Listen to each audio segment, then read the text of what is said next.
A lot of people have other ambitions. Who else was so down for the cause, and who else to show everybody, yeah, I was rough. Yeah, I was rigid, but also I'm this giving, and this is for you, and it's for us, and it's for our line going on from here. And I think that who better than Paz to lay it down.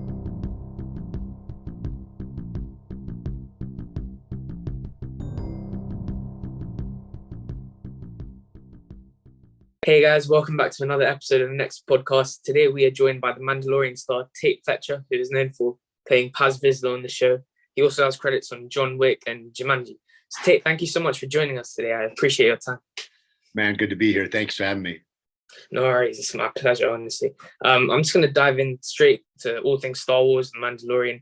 Tell us actually how you got the role of Paz in the Book of Boba Fett in the beginning. I think that was the first you got to play him properly. And what were your initial reactions to actually being a part of this massive franchise and universe? Well, it's like a lot of things. Like when you're right inside of it, it's hard to know the magnitude of what that might be or something. Yeah. And to think of that stuff, it becomes overwhelming, and it can affect the work. It can affect your psyche. It can affect a lot of things. And so I just try to stay in the work and do the most solid job I can, and not get too much into the wallpaper of it all, as it were, because there's a task to be done.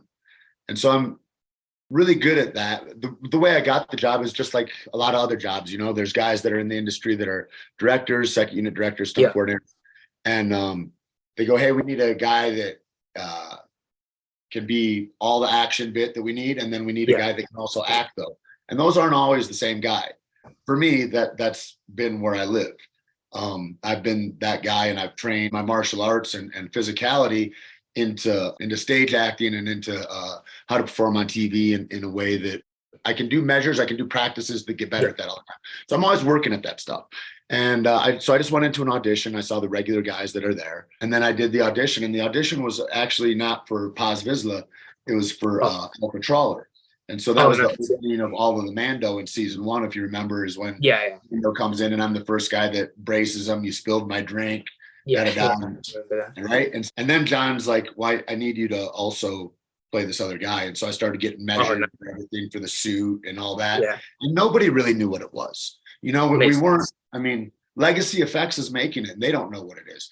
It's a very, very tight show as far as what information got out. And so it was like uncovering. It wasn't until it was down the road when I found out, I got an email and it said Lucasfilms on it. I go, wow. You know what I mean? It's like that. It's like I found out after the fact. I don't know that that's the job I'm going towards necessarily. Makes sense. Yeah. So obviously, like you said, you didn't know how much the character would develop going into season 3. So let's talk about your time on set now. So what was it like for you to actually wear the suit and put it on for the first time? Well, the first time was season 1. We came out, I think it was episode 3.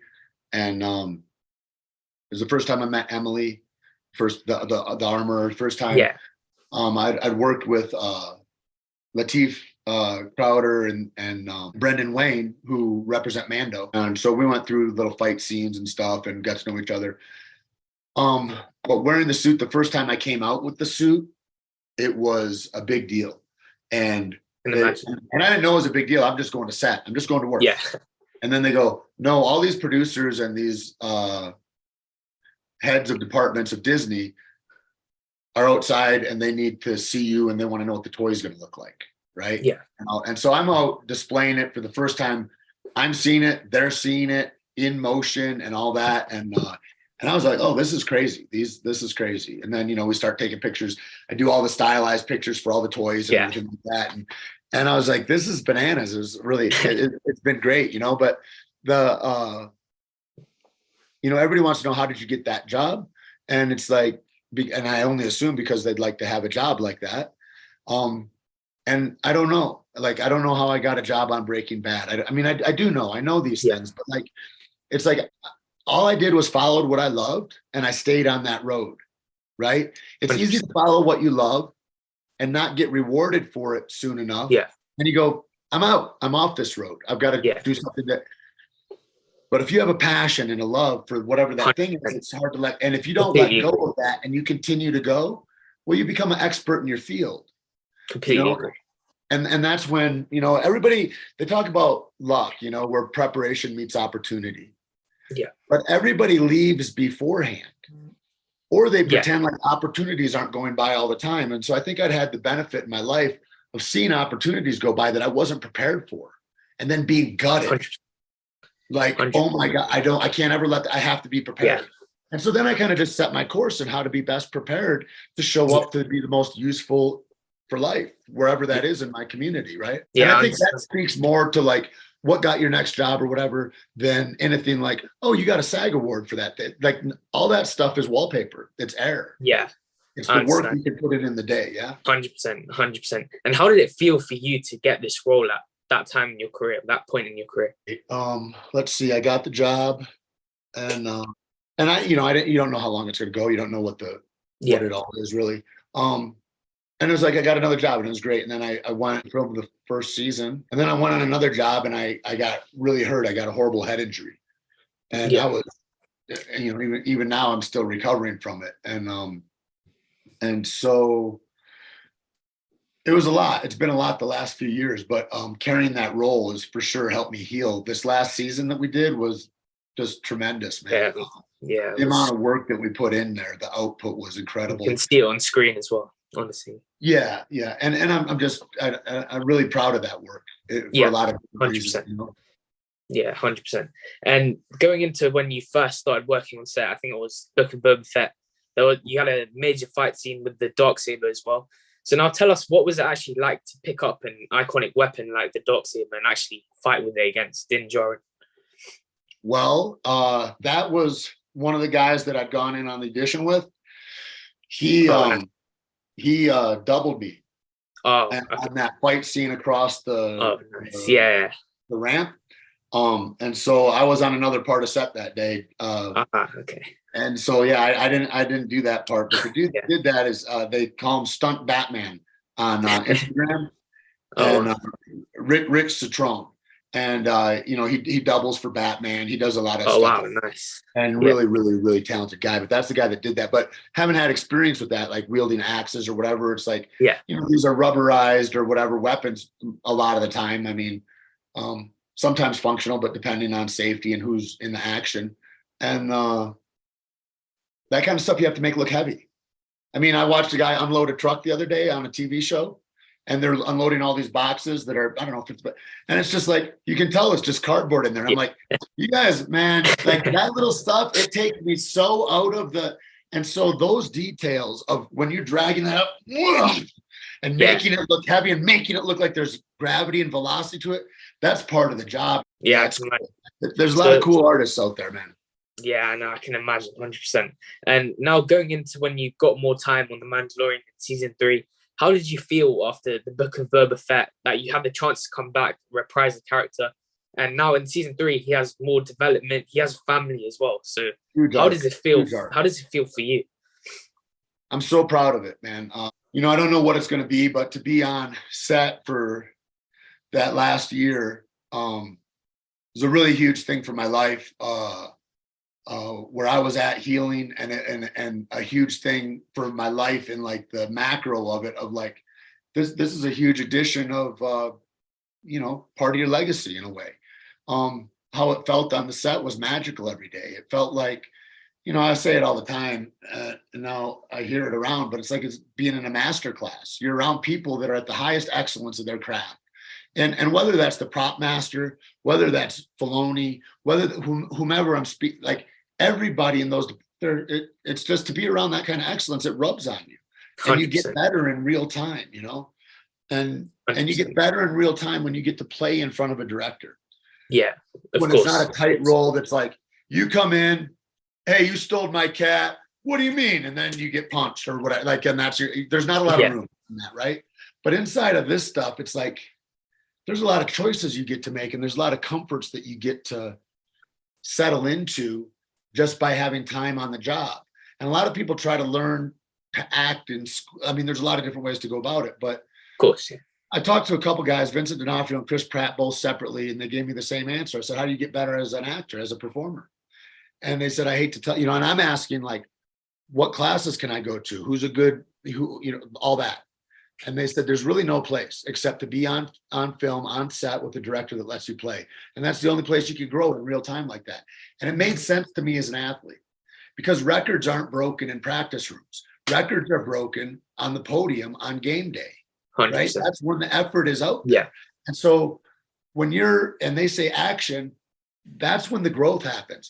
Growth doesn't happen unless there's consequence. And when you can 100%. build that consequence, you can get an exponential growth factor out of things. Now, there's a lot of variables in there, but there is that. And that's the precursor to like flow states and things, if you're into all that stuff. But highly valuable in how I view it, in the power that I can bring into the scene of whatever that is, and to learn just to be on set. It's like putting in reps, you know, and I was so grateful for it. The finished product of the work, I'm super proud of, and I'm super proud of the art that Paz had, you know, and I love it like this. All the fans, I mean, what do you guys think of Paz? He's a little bit of a gatekeeper, right? That's true. He's maybe he's a hater. He's a little grumpy, whatever, all that kind of stuff. But then you think about what the role of why is he there? And I'm there as a offshoot of Emily in a way. Yeah. You know, there's the armor that's like the matriarch that holds the line of what our standards and traditions are as Mandalorians. And that's Emily. That's who that is. That's the queen. Yeah. I'm the guy that holds the line. I'm the guy that goes, all her ideals, this is what's important to us. And it doesn't look like it's important to you, and I don't trust your road. So you're going to have to prove it to me. And it's very much like it was in MMA gyms. If you're a new guy that comes in, we're going to beat you out of the gym probably. Unless you can show that you're tough, resilient, and have something to offer, we don't want you there. And if you're working as a high-level athlete, that's just the attitude you have. As a Mandalorian, I took that on also, and I thought, yeah, this is a gatekeeper here. Because if I'm going to have a man come into our coven here, I need him to be right. And so I need to press him to make sure who he is under pressure. And that's who Paz was the whole way through. Yeah. For everything. Even the Darksaber. Didn't want the Darksaber. Knew that Mando shouldn't have it. Knew that I had a bloodline for it. So I took it up. Didn't want it, but this is the best of Mandalore. Yeah. I mean, there's nobody better than Paz at that point to pick up that weapon. And so I do. But it's not out of the ego where we're trying to get somewhere. And that gets shown more and more and more.